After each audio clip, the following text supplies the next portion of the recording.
โดยอำนาจและหน้าที่ของท่านประธานกรรมการนะคะในขณะที่การออกรางวัลค่ะหากปรากฏว่าก่อนออกรางวัลนะคะก็เลยเห็นว่าจะใช้การออกรางวัลต่อไปไม่ได้ให้อยู่ในดุลพินิจของท่านประธานกรรมการค่ะ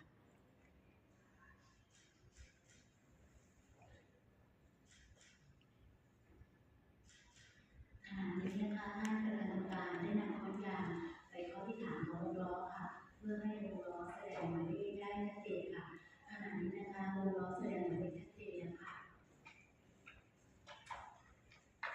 ออกรางวัลที่5ครั้งที่72 517 205 517 205ออกรางวัลที่5ครั้ง244 115 244 115